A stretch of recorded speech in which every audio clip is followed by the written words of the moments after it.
A year ago, Aqara sent us a whole collection of smart home devices. I used them to upgrade and automate our studio, and I was very happy with the result turned out. Now, 1 year later, Aqara has released a brand new generation of smart home products, and once again, they asked if we would like to try them, and I thought, why not? So this time, we received the Aqara Presence Mini Sensor FP300. Today, we are going to use this device as the center and take a look at what kind of a smart home environment it can help us build.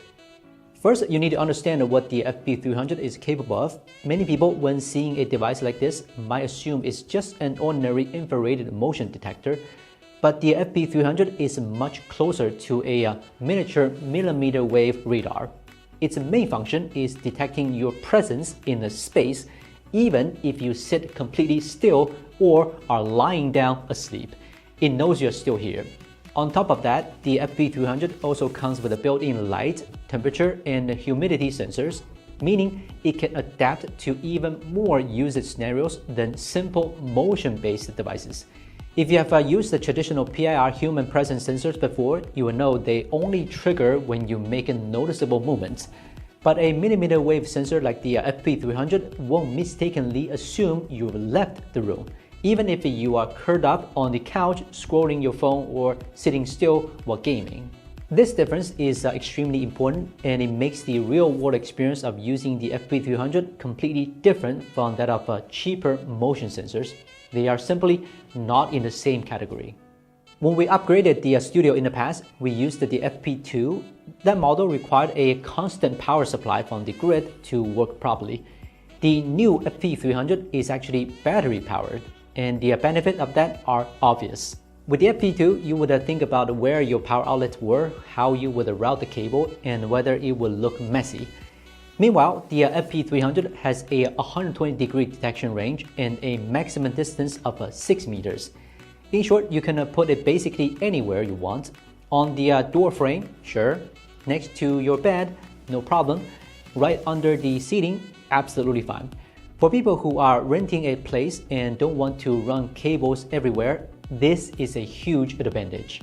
The FP300 is also smaller than the previous generation. Its spherical gimbal mount lets you position it at pretty much any angle you need. The base is magnetic, so attaching it to a metal pegboard like ours is effortless. If you want to mount it on a wall, there's an expansion screws and 3M adhesive pads. Just fix the round metal plate to the wall and then attach the sensor. One thing to keep in mind, because millimeter wave sensors are very sensitive, make sure the sensor works stably in the particular location before fully mounting it in place. Although the FP300 is powered by 2 button cell batteries, its battery life is surprisingly strong. In thread mode, it can last up to 2 years. In Zigbee mode, it can last up to 3 years. I don't think anyone will complain about that kind of battery life.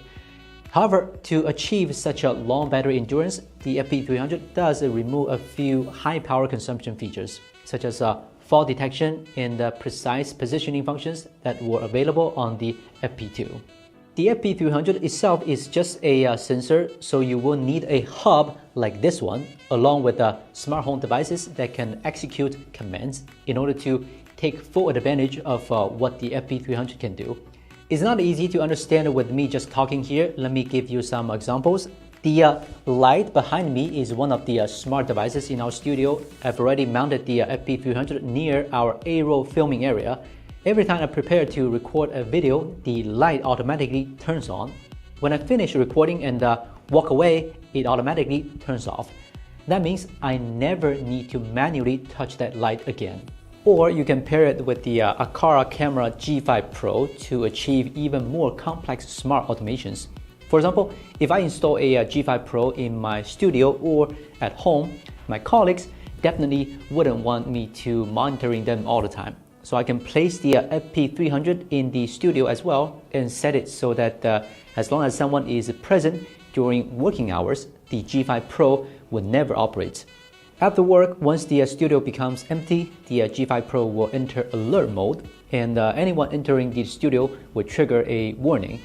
By the way, the G5 Pro itself is also a very powerful security camera. It's also a hub that supports smart devices across 7 different protocols. It features a 2.6K resolution and a 133 degrees field of view. Its night vision performance is also excellent, and it includes various AI detection features. There's an extremely bright light that can be used for illumination or to warm out intruders. Even without the help of the FP300, the G5 Pro can handle all kinds of automations on its own. If you're interested, you can check it out on Aqara's official website.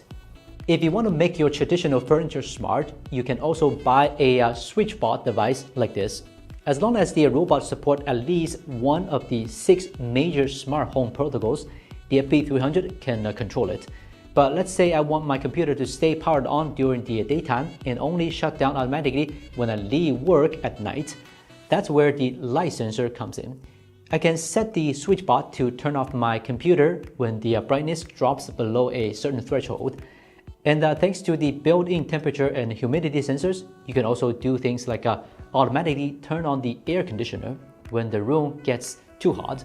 Now, if you have ever bought a presence sensor that relies on a PIR infrared detection, then you probably experienced this common issue. You're sitting in the bathroom, not moving, and suddenly the light turns off. This moment of darkness is something almost everyone has experienced. The FP300's presence detection ability completely prevents this problem. Just set a simple rule like turn the light on when someone is present, turn it off when no one is present. Compared to the FP2, the FP300's capabilities have evolved. It's smaller, integrates more sensors, and finally removes the need for a power cable. If FP2 users want a cleaner and more flexible smart home setup, upgrading to the FP300 is probably the better choice. Alright, that's it for this video. Don't forget to subscribe to our channel. If you're interested in this 5-in-1 presence sensor, feel free to check it out on Aqara's official website. I'm Wilfang from China. See you next time.